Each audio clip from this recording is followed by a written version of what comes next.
Okay, so it's time for my April reading wrap up. This month I read 29 books, with one book being probably one of my top books of the entire year. A few were definitely not my vibe, but that is totally okay. We had so much range this month. Think comfort reads, chaotic, unhinged energy, and a couple that genuinely stressed me out. So let's get into everything I read this month. Okay, so let's first talk about the books that I cannot stop thinking about. These are the books that linger, the ones that you finish and you immediately want to talk about them. So I have 4 that I just absolutely 5-star reads this month. The first one is Wolvers, which I actually have not seen this one anywhere. It did just come out this month. It is a thriller book that follows a pack of wolves in the Southwest area. I think Yellowstone area, that kind of area.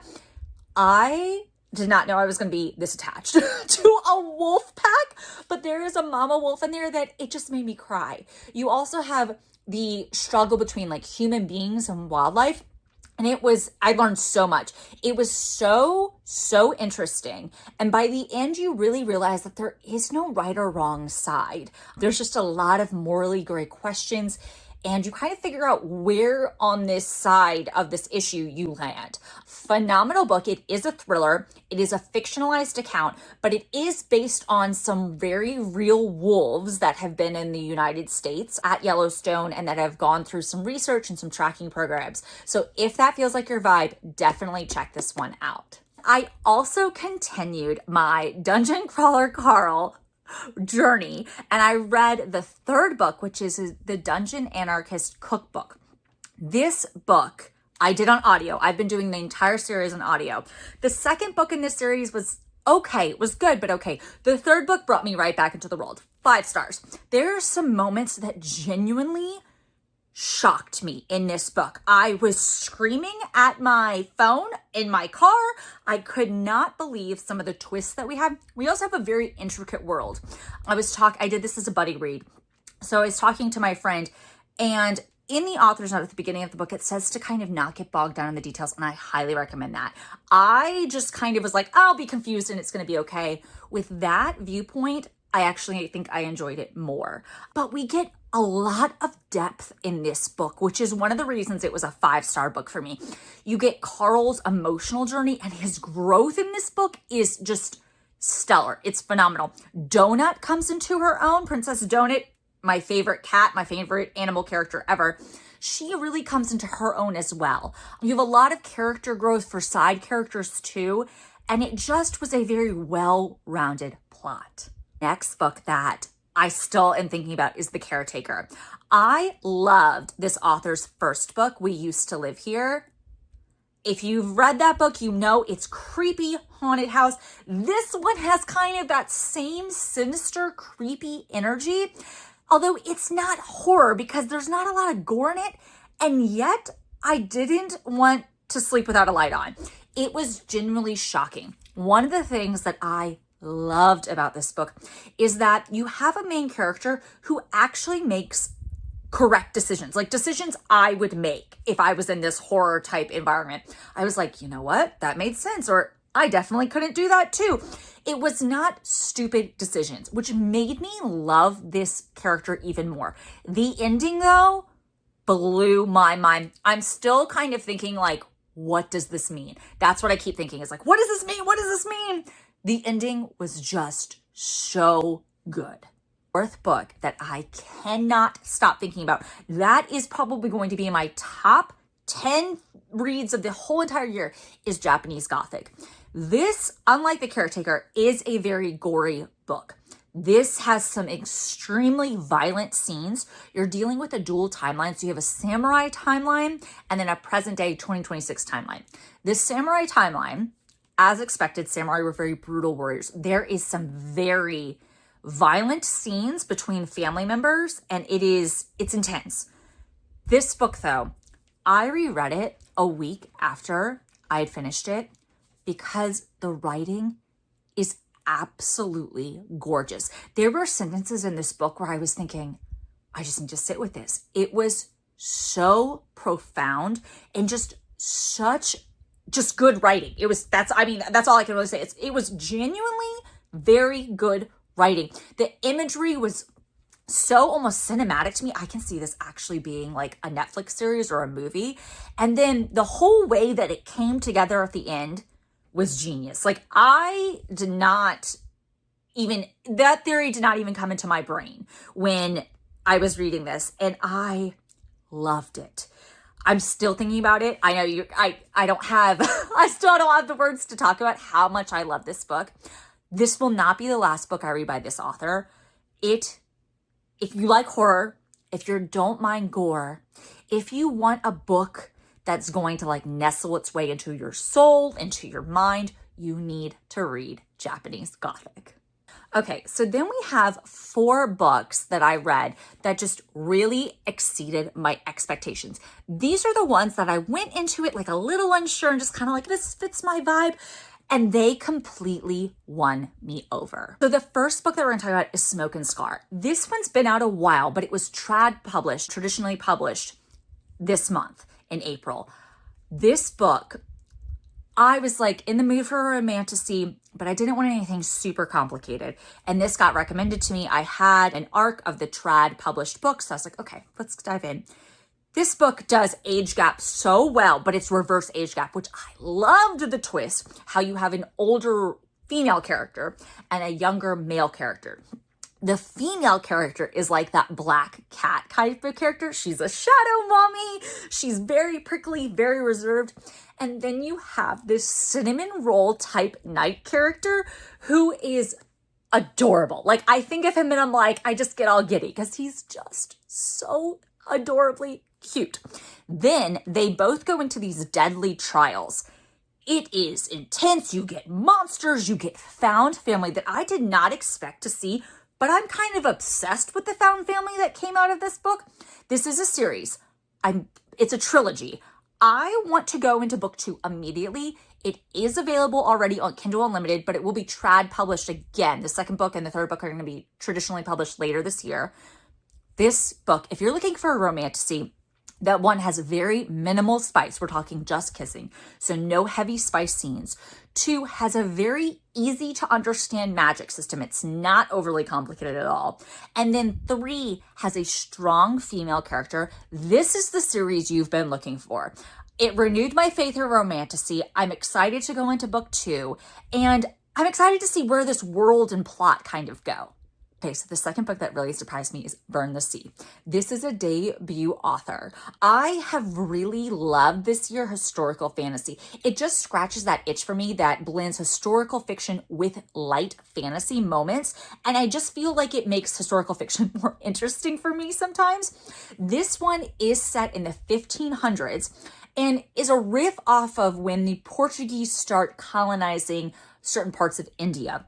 This woman, this female main character, I have a huge girl crush on her, guys. She is so powerful, so strategic, and so smart. This book made me go, why have I never heard about this real life queen until now?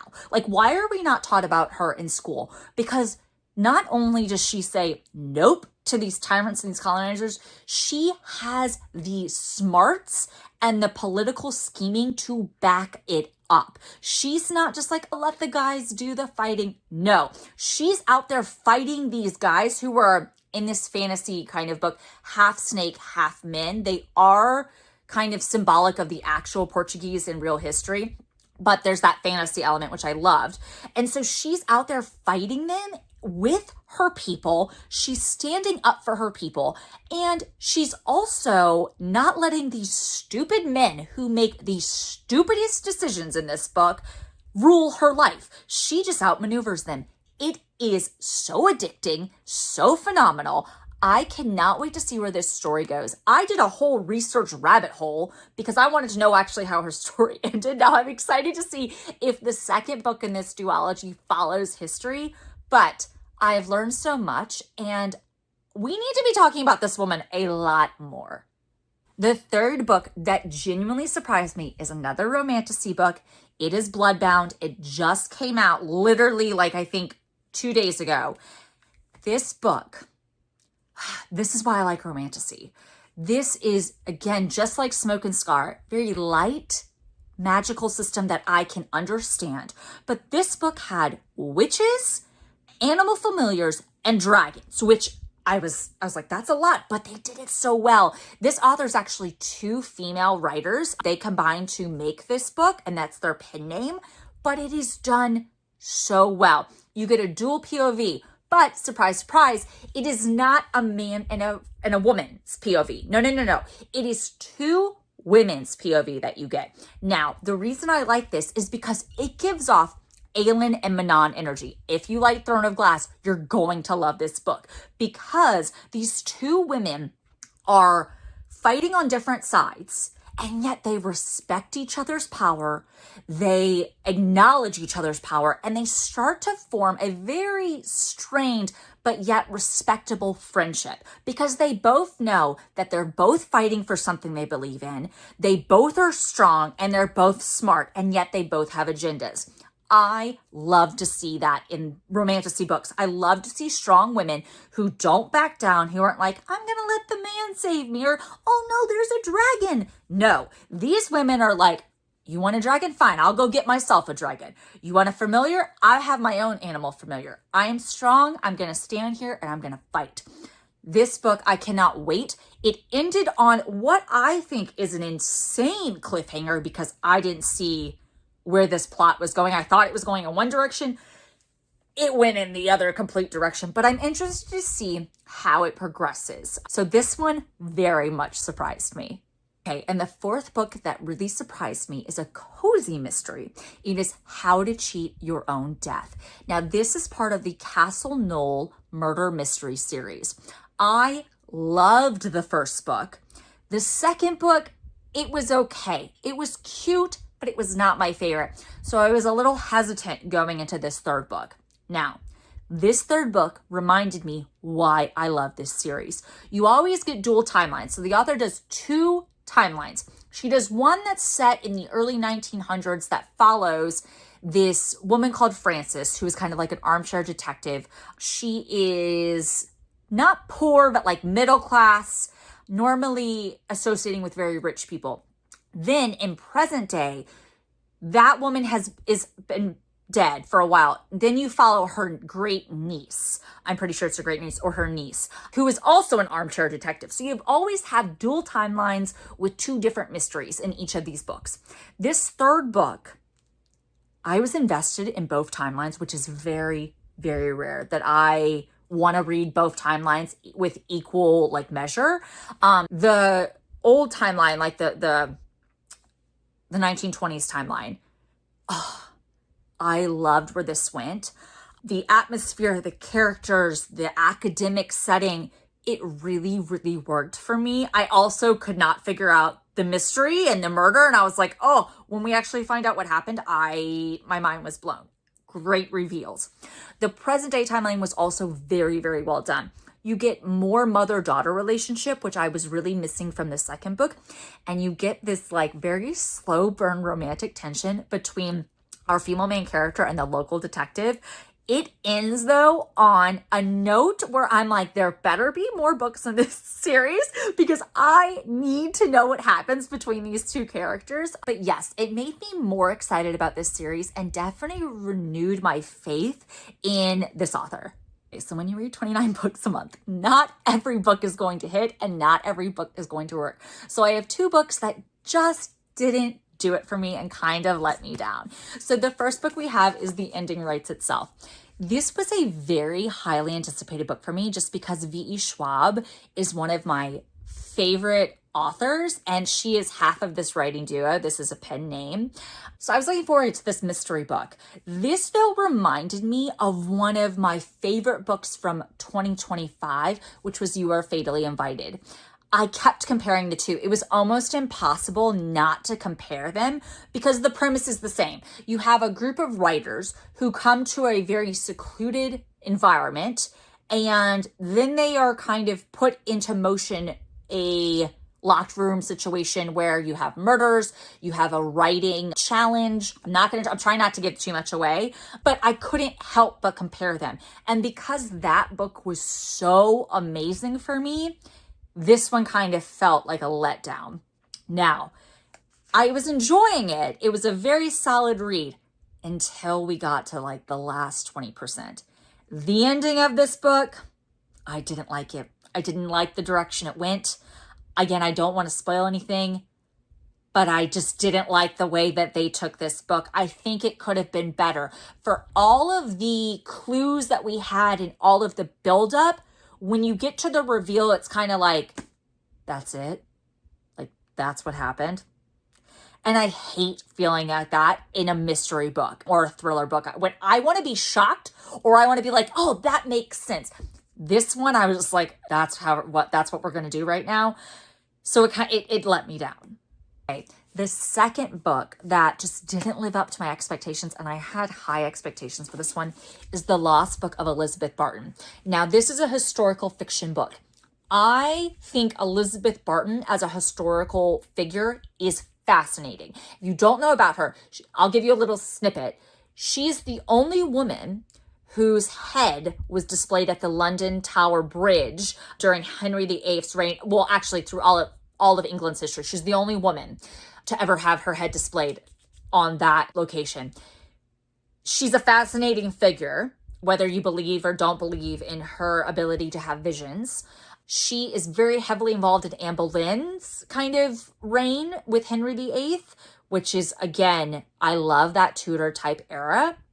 My problem with this book, I kind of mentioned before, I normally gravitate to one timeline when there's a dual timeline book, and that's what happened here. The timeline with Elizabeth Barton was one I loved. I loved seeing her interact with the Church of England, with all of these men kind of manipulating her, with Henry VIII, with Anne Boleyn. I loved that timeline.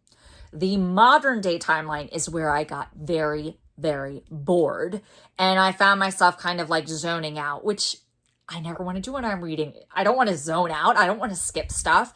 And so this one was just a letdown for me. I think if this had been a historical fiction book about Elizabeth Barton and not had a modern day timeline, I would have loved it a lot more.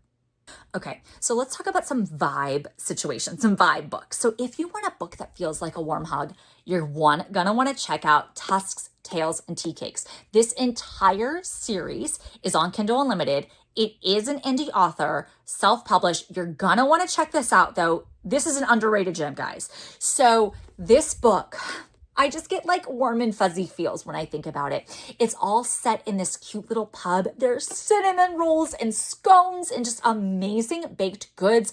There are some adorable animals in this.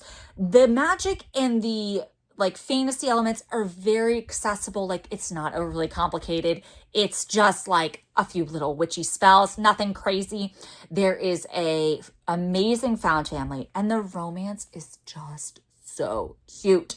It's not steamy. It's only kissing, like amazing, like smoldering glances. You get this grumpy sunshine romance going on where he is so grumpy, but yet he does adorable, cute little things for her without her asking. I love that dynamic, but it's fun. It is a series. Each book focuses on a different couple, so they can all be read as standalones, but I highly why wouldn't you just read them all? They're adorable. They're very quick reads too. Now we're going to talk about two books that really stressed me out. If you want books that are going to like make you sleep with the light on or just make your heart rate go on your Fitbit or your Apple Watch, these two books are going to be for you. So the first one is Dark is When the Devil Comes. This book will make you remember that advice of not getting in the car with strangers, and it's probably really good advice. You have a woods area and a small English countryside that like people say people go in the woods and don't come out. Probably should listen to them. So you have two women, they're sisters. One woman disappears and the other sister starts digging into this disappearance. You get to see both of them. So you see the woman who disappeared and where she ends up, which is one of my worst nightmares. It's horrifying and creepy, and so tense. And then you have the sister who's looking for her, and that's also tense because she runs into some crazy things. I was yelling at this book, going like, what are you doing? And why are we saying this? And why are we making this decision? But it was so addicting to read and so fun to read. It's great. It does have some gore, so it's not going to be like your typical thriller. It does mix in some horror elements where it gets a little bit bloody. Not too intense like Japanese Gothic, but a little bit brutal. So if you don't like blood, this probably won't be the one for you. But if you love heart-pounding thriller horror mashups, you're gonna love this one. Okay, the second book that made me just super stressed out was The Drop. This book is probably one of my worst nightmares ever. These people, this friend group, get stuck on a roller coaster 650 feet in the air. They can see mountains, like they're above the mountains. I'm freaking out even thinking back about this book. The other thing about this book is some people won't like it. I don't mind this type of dynamic. These people are all horrible people. Every single one of them needs therapy and needs not to be friends. They are toxic. They need friendship lessons because these people are the worst friends. You don't find out, though, why they are bad people until you get towards the middle of the book, and then it starts to do this dual timeline thing where it looks back when they were like really good friends in college, and then it flashes forward to when they're on the roller coaster. I liked it because I thought it gave me some reprieve from them literally being stuck on a roller coaster. There's not much you can do when people are just sitting in a singular location. So I actually thought it balanced out the novel really well, and that's why I like this one.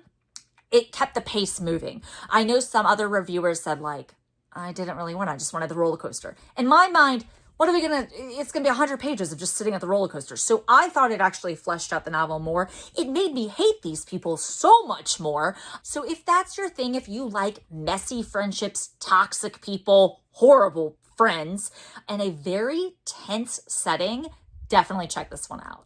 Okay, now we're going to talk about one sitting reads. These are very short books, and yet they both pack a punch. So the first one I'm going to talk about is Break Room. This is a translated Korean novel. It is insanely short. The audio is also very short. I read the print version. The premise is that you have a reality show where 8 people get invited to come on this reality show. They don't really know why. And then they find out they were all selected because they were all voted as their own office's most hated employee. So then you're stuck trying to figure out what these people did to piss off their coworkers. Some of them, the genius of this book, and it being so short, is that you first start off thinking, well, these people aren't that bad. Like, their coworkers must be like really weird, because that's not that annoying. And then you kind of find out more and more about them. And you start to realize why these people were voted to go on this reality show. It also uncovers some very serious themes about like how we judge other people that we might not completely know, and how much you actually want to know about what people think about you. Because the author's note in the beginning raises some great questions about, often we ask people like, well, what do you like about me? Which is such a great question. But do you ever ask, what do you hate about me? And do you really want to know the answer? In this book, these people find out that answer, and it really causes some people to break down, have some serious self-reflection, and then some people are just like, they're wrong. Those people are wrong. I'm amazing. Like, I don't need to change.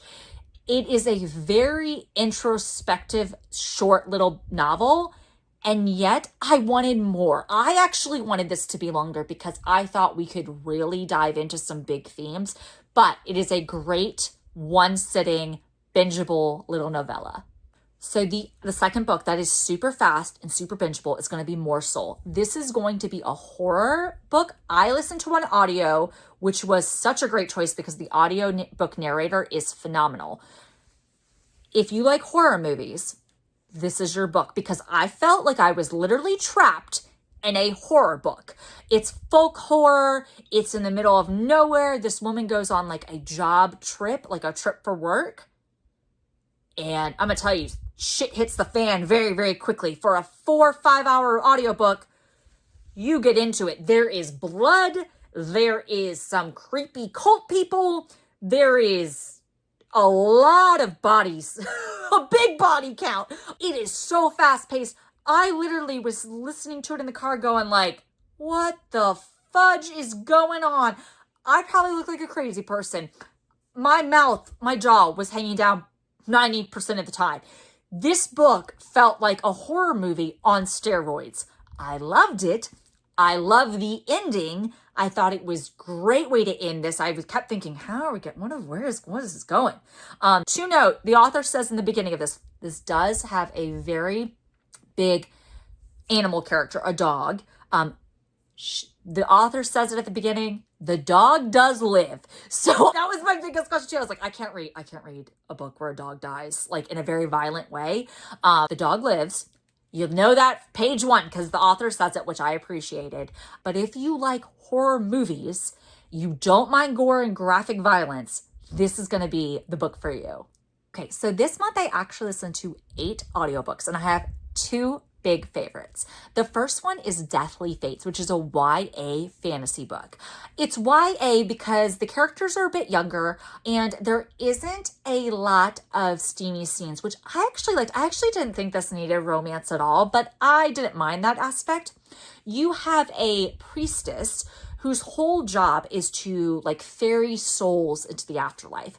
She comes across a prince who is stuck in this very political situation and was killed but comes back to life. And now she's responsible for bringing him back home. She has to go with him because there's some complications where he needs a priestess to be with him. Otherwise, he really will die. The thing that made this audiobook so phenomenal was, well, there's 2 things. One is the narrator. Phenomenal job, really pulled me into the cultural aspects. The pacing was phenomenal. Second thing is this plot goes on all these little side quests. So they stop at little small towns and you get more folklore and legends about like bad spirits or evil spirits. And this priestess goes and tries to fix them. It felt like we were on this huge quest with little side like stops. And I loved it because all these side quests deal with women being judged in this time period, women being put in situations where they were judged on how many children they have, how poor, how rich, how they marry. It had some great commentary on some very serious issues, but in a very YA lens, which made it serious, but not too serious. Okay, the second audiobook I could not get enough of was West of Wicked. This is a spicy romantasy Wizard of Oz retelling, which I have not read, I think, any retellings of the Wizard of Oz. But this author, she did it so well. You have Dorothy, who has basically amnesia of her previous life. She gets dropped off at like Auntie M's, but she doesn't remember anything beforehand. You have 10 men that are assassins and who are basically like oil is the new LSD drug. So when they take oil, they're basically like high on drugs. It's genius. You have Scarecrow character, you have the actual Wizard of Oz. It is so well done and yet still respects the original. You also have these cardinal witches vying for power. I was shocked at some of the reveals toward the ending. It kind of changed my entire perspective of this whole plot. So I'm very excited to read the second book, which I think comes out later this year. Thank goodness, because I have some questions. Okay, so now we're going to go into the quick hits round. 4 books that I really enjoyed that I think need to be on your radar. Going through this lightning fast. Number 1 is Enormous Wings. This one comes out in May. If you like books with older main characters like septuagenarians, octogenarians, you want to read this book. In this book, the premise is that a 77-year-old becomes pregnant.